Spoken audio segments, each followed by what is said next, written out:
wabarakatuh. Waalaikumsalam warahmatullahi wabarakatuh. Gimana kalian pada semangat? Semangat! Udah pada makan? Belum? Sudah. Ya. Sebelumnya kita masuk pada pembelajaran hari ini, kita berdoa dulu ya. Dipimpin oleh ketua kelasnya Mas Iwan.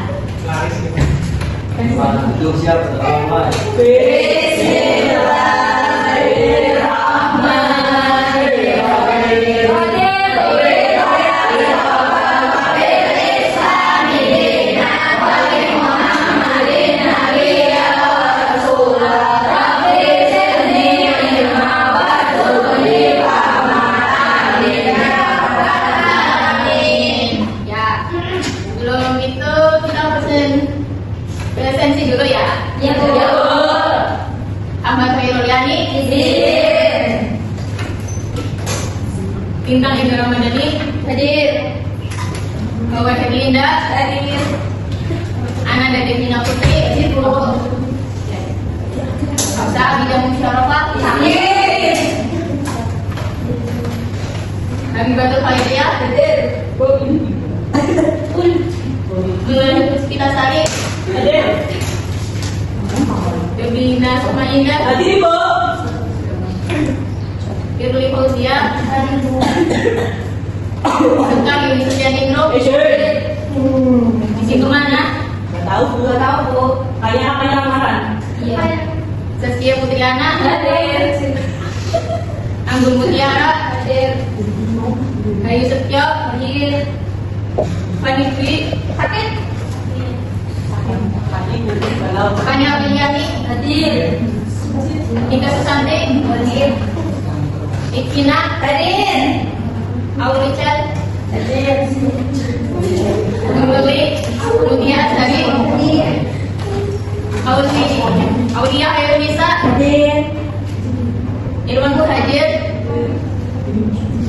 Muhammad Ihsan, Sila Anwar.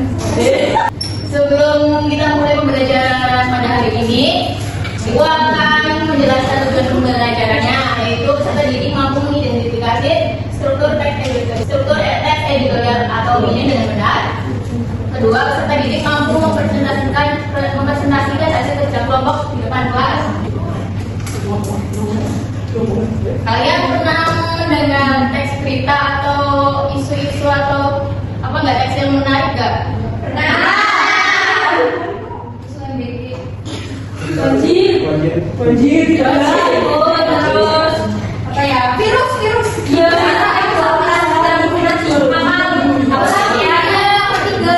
Terus apa lagi? Udah sih. Ya, Ibu menjelaskan prinsip editorialnya dulu ya. Ya, di sini ada pengertian prinsip editorial opini, yaitu artikel utama dalam media, masa, surat kabar atau majalah yang berisi pendapat resmi redaksi terhadap isu aktual, fenomenal atau kontroversial, dan ini bertujuan mengarungi meyakinkan dan merangsang pemikiran pembaca melalui pandangan sistematika.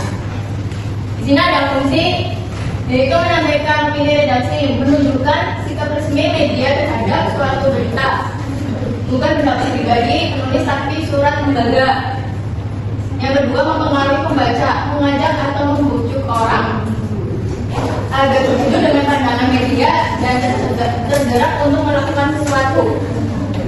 Yang ketiga, mendorong pemikiran kritis, mengajak pembaca menganalisis masalah lebih dalam agar tidak mudah informasi mentah.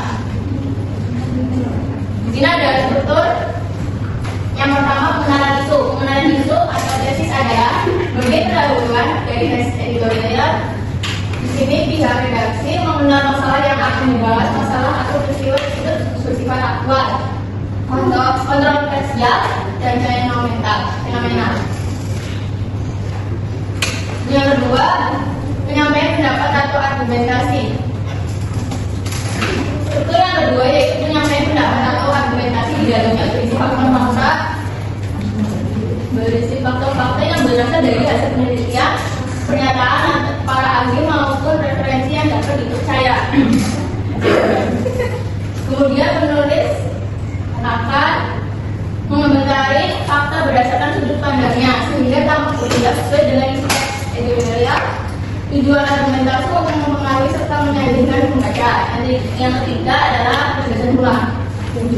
Bagian terakhir teks editorial adalah penegasan ulang yang berisi kesimpulan, saran atau rekomendasi di dalamnya. Juga disebut harapan redaksi kepada para pihak terkait untuk mengatasi persoalan tersebut. Di sini ada ciri-ciri. Yang pertama, mengisi yang sangat dibicarakan. Topik yang dibahas dalam teks editorial merupakan berita yang ramai di perbincangan halayak diliput untuk berbagai media bersifat luar biasa atau manual pro dan kontra. Contohnya tragedi Stadion Kanjuruhan. Pernah dengar nggak? Ini yang banyak yang meninggal ya? Ya Bu. Ya, yang kedua itu sistematis dan logis. Teks editorial struktur, rapi dan mengandung fakta berdasarkan data atau pendapat ahli. Masalah yang dibahas benar-benar terjadi, masuk akal dan tidak imajinatif. Yang ketiga, menyatakan opini untuk meyakinkan pembaca. Teks editorial adalah sikap dan pandangan dari media terhadap suatu peristiwa. Jajaran redaksi mengaruhi dan meyakinkan pembaca dengan memberikan argumen-argumen berdasarkan fakta yang diperoleh di lapangan. Yang keempat adalah kalimat tugas. Kalimat yang dipakai dalam teks editorial adalah kalimat yang singkat, padat, jelas dan tidak bertele-tele. Yang ini ada kaidah kebahasaan. Satu, kata populer. Kata populer adalah kata yang digunakan dan dipahami masyarakat secara umum dalam berkomunikasi sehari-hari. Contohnya, belum ada waktu yang tepat untuk membahas hal tersebut. Yang kedua, belum ada momentum yang tepat untuk membahas hal tersebut. Yang kedua, kata ganti petunjuk. Kata ganti atau promina adalah yang digunakan untuk mengganti penyebutan benda ditandai dengan kata ini, itu, dan tersebut. Contohnya, wabah corona belum mereda, ternyata 42 orang meninggal karena virus tersebut. Yang kedua, sungguh kenapa itu merupakan kata yang tidak simpatik. Yang ketiga, tidak bijak dan tidak logis. Yang ketiga, kondisi kausalitas. Kondisi kausalitas adalah kata sambung yang menghubung dua kata atau lebih untuk menggambarkan sebab akibat. Kebijakan tadi perlu didukung karena dapat mencegah penyebaran virus. Dan yang kedua, karantina mandiri tidak dilakukan akibatnya jumlah kasus positif terus bertambah. Yang keempat, kalimat tanya yang berfungsi sebagai sindiran atau bertujuan untuk menyadarkan pembaca. Contohnya, siapapun yang berhak mengekspresi imajinasinya melalui karya yang diciptakan. Anak-anak, ini adalah cara membuat teks editorial. Ada yang mau baca nggak? Saya Bu. Ya, coba Mbak Firly. Maju Bu.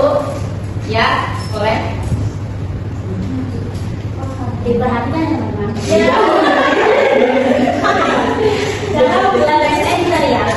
Yaitu yang pertama, memilih topik teraktual. Pertama, pilih topik atau isu yang ingin diangkat. Setiap hari kita dihadapkan dengan berbagai peristiwa dari seluruh penjuru daerah, bahkan dunia. Pilihlah satu peristiwa yang ramai dibicarakan, dipublikasikan, berulang-ulang atau menuai banyak perdebatan.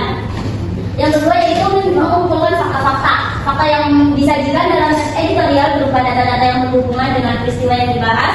Fakta sulit terbantahkan karena bisa dilihat, dengar, dan diketahui halayak. Namun fakta bisa berkembang dan tergantikan seiring berjalannya penyelidikan. Yang ketiga yaitu ada menyusun argumen. Untuk menyampaikan pendapat, kamu harus mempunyai data yang berkaitan dengan isu yang dibahas. Carilah data dari berbagai sumber, kemudian analisis dengan pendapatmu sendiri. Gunakan kalimat yang sesuai dengan kaidah bahasaan teks editorial agar tulisanmu mudah dibaca dan dimengerti. Yang keempat yaitu memberikan saran. Saran adalah bentuk penegasan dari analisis dan argumen. Saran yang baik harus memenuhi dua syarat, yaitu bisa menjadi solusi bagi penerima saran untuk memecahkan masalahnya dan dapat dipraktikkan. Sebelum memberi saran, kamu harus mempertimbangkan dampak atau efek apabila saran tersebut dilakukan. Yang kelima yaitu menyunting teks editorial. Periksa kembali teks yang sudah kamu buat sebelum dicek atau dipublikasikan ke internet. Perhatikan tanda baca, EYD atau ejaan yang disempurnakan dan dipastikan tidak ada kesalahan ketik atau melukai semua.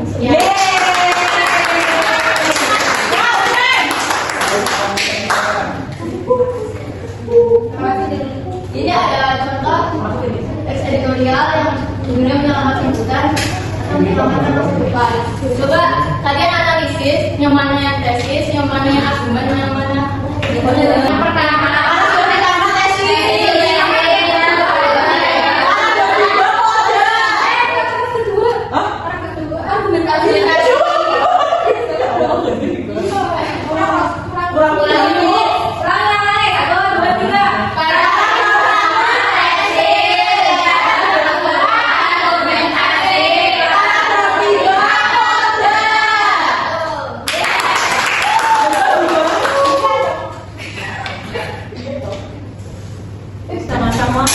Anak-anak ini kan ada juga dua kelompok berhitung 1 sampai 4, nanti nomor yang sama berkumpul di nomor yang sama.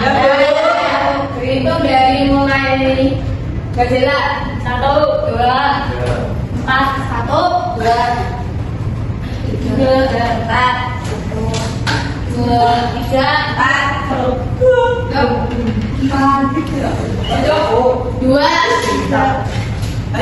ya, nomor 1 di mana Bu? 1 di sini, 2 di situ, 3 di situ, 1 di sini.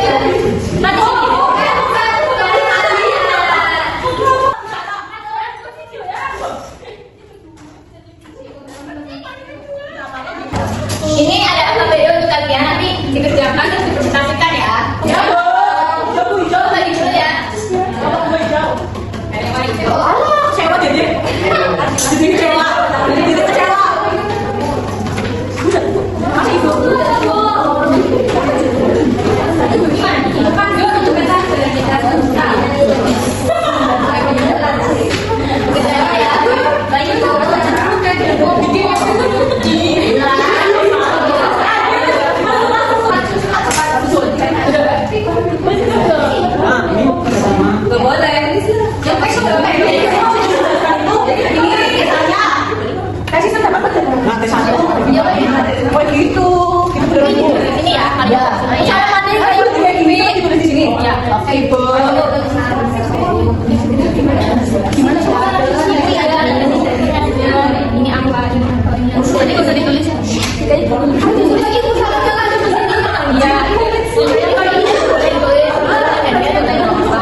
Ada yang mau hijau.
Gue ikut pertemuan editorial terdiri dari tesis argumentasi dan kesukaan.